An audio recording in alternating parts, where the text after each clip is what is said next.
Hey, my name's James Wilson and welcome to my YouTube channel. In this video, I want to talk about interest rates, where they're going to end up, what the Bank of England have come out with this week, and why it might not be what you were expecting to happen.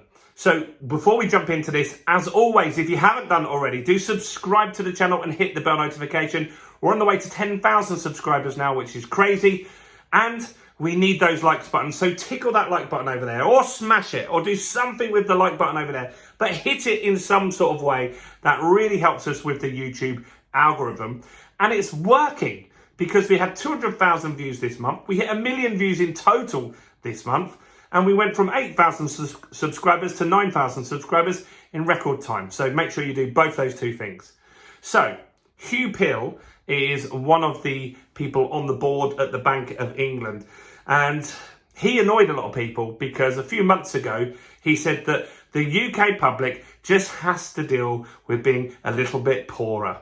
Now, no one likes that, especially from someone that's got a salary in the many hundreds of thousands of pounds and they're a multi-millionaire.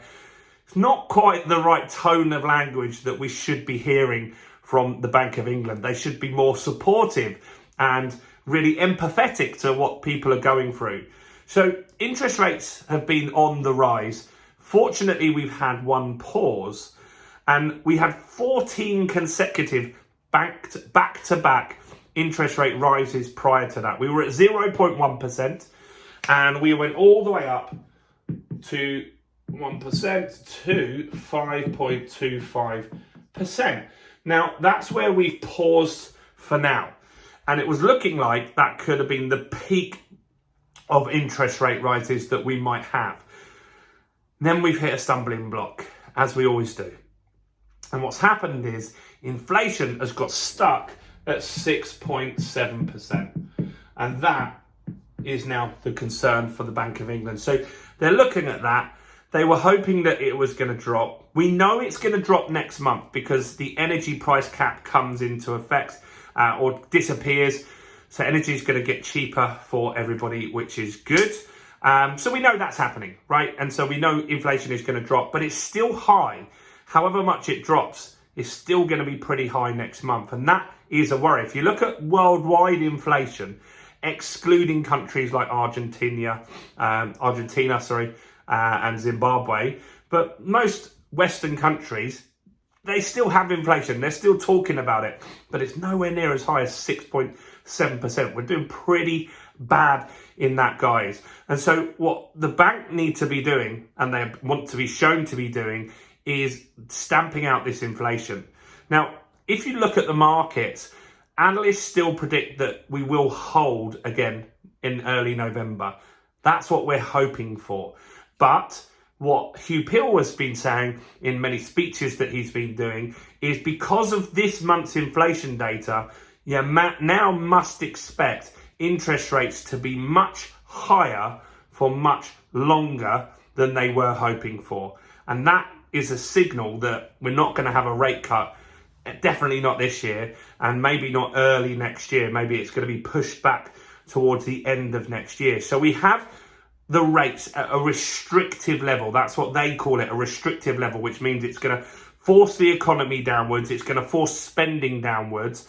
And eventually they want to take that off because they want to open up the economy. They want to open up spending.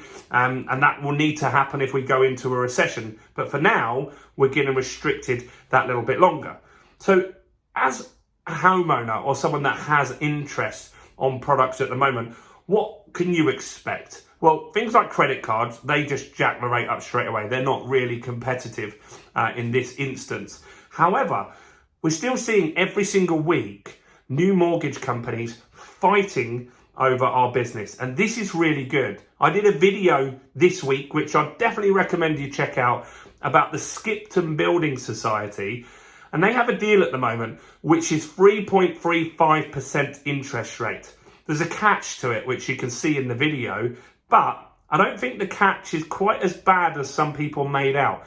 And if you look at that, I analysed what the monthly payments would be and what, if you started with a 100 grand loan, what it would be at the end of the 2-year deal. And I compare that to other deals out there that don't have these 5% charges and stuff like that. So do go and check out that video and see what you think. Now, other banks are being more competitive. I've seen some deals this week at 4.7%. I'm actually doing a refinance at the moment on my first property down the road here, which you can see. There's some old videos on the channel where you can see tour and that. I've done some videos on that property and I'm doing a remortgage on that.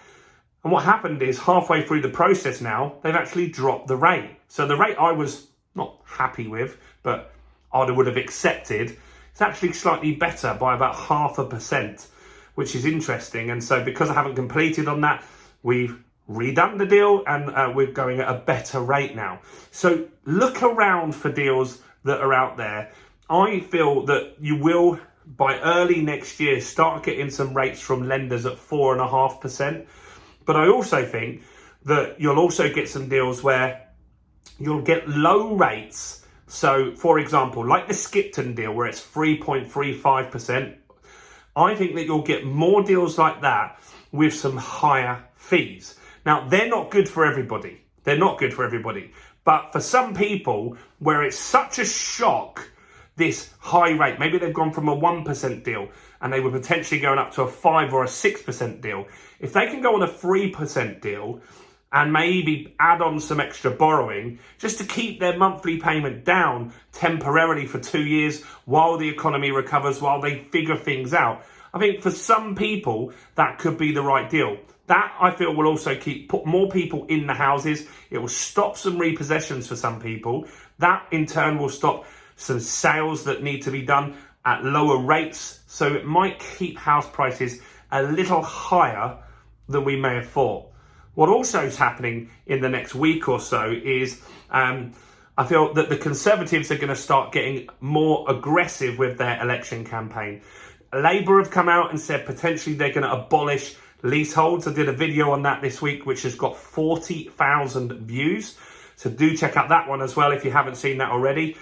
Labour have said if they get in, they will abolish leaseholds in 100 days. I don't think they can, but that's what they're promising. So we'll see. They might do it on new properties, but they might get rid of marriage value. And I think the Conservatives, because they have to set out what they're going to do, I think that's going to come very soon. And I think there will be some property related stuff in there. Remember, they've got rid of EPCs.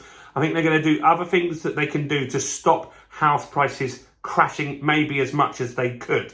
Now, I don't think house prices are not going to go down, but I think there could be some policies in there that will help keep them higher. I do think the Conservatives will want to stay in power if they can, and they won't go down without a fight. So that will be interesting. Let me know in the comments, what do you think they might do?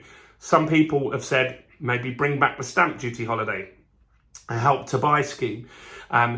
Maybe they do get rid of marriage values, or they improve the lease structure. That could be something as well. Let me know your thoughts, what they could do, what you'd like to do, and what they will do. That would be very interesting to know your thoughts on that. But look, interest rates are going to stick around a little bit higher for longer. That's from the Bank of England, not from me. Let me know your thoughts on that. Let's make sure, while you're here, if you didn't earlier, smash the like button, guys. And do go and check out some more content. Why don't you go and watch this video right here.